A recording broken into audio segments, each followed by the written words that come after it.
আমি শ্রেয়ান দত্ত। এখন অগাস্ট মাস, স্বাধীনতার মাস। আমি স্বাধীনতা আন্দোলনের বিষয়ে কিছু কথা আপনাদের বলবো।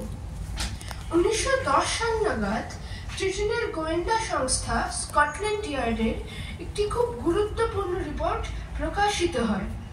সেখানে দেখা যাচ্ছে ব্রিটিশ গভর্নমেন্ট খুব চিন্তিত ভারতের স্বাধীনতা আন্দোলনের ব্যাপারে।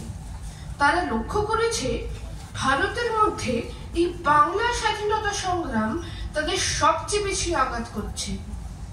এর কারণ তারা খুঁজতে শুরু করলো এবং তদন্তের শেষে তারা একটি রিপোর্ট প্রকাশ করলো। সেই রিপোর্টটি সবচেয়ে আশ্চর্যজনক। বাংলার দুটি মানুষকে তারা সবচেয়ে বেশি ডেঞ্জারাস বা সন্দেহজনক বলে মনে করলো।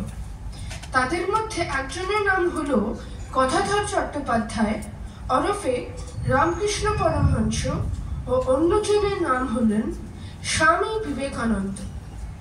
প্রথম জনের ক্ষেত্রে তাদের বক্তব্য হলো শ্রী রামকৃষ্ণের যিনি আরাধ্যা দেবী, সে মা কালী, তিনি কোনো মাটির প্রতিমা নন। আসলে তিনি হলেন স্বয়ং ভারত মাতা। Ramakrishna's deity was not any personal goddess. His worshipped goddess was basically his motherland. তার কারণ শ্রী রামকৃষ্ণের যে বাণী, তাতে তিনি কোনো মানুষকে ছোট বা বড় করেননি। সব ধর্মমতকে তিনি সত্য বলেছেন, সবাইকে নিয়ে চলার কথা বলেছেন। ব্রিটিশদের কাছে এর ফল হয়েছে মারাত্মক।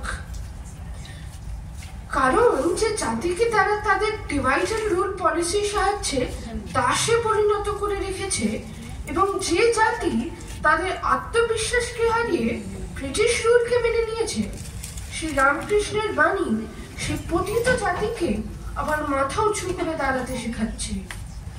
তার সেই বিখ্যাত বাণী, যত মত তত পথ।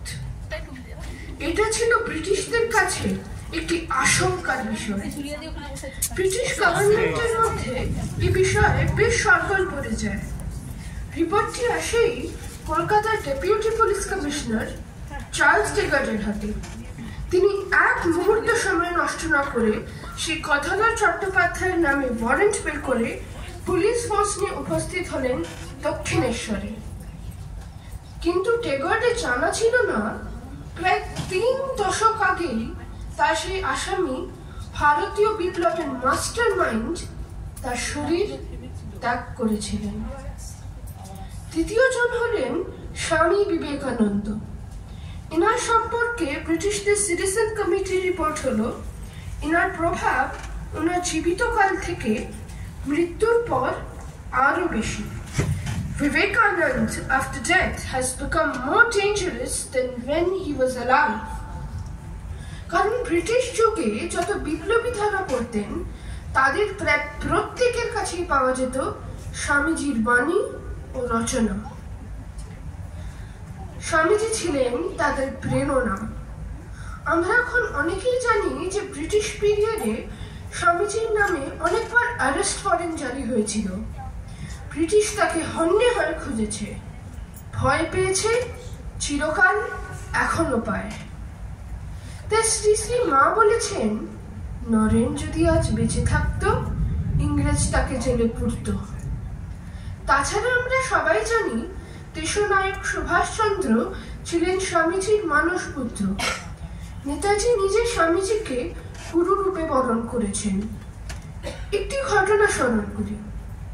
ব্রিটিশ প্রাইম মিনিস্টার ক্লেমেন্ট অ্যাটলিকে যখন প্রশ্ন করা হয়, বিশ্বযুদ্ধ জিতেও আপনারা ভারত ছাড়লেন কেন, তার উত্তর ছিল, Bose and the activities of আইরে।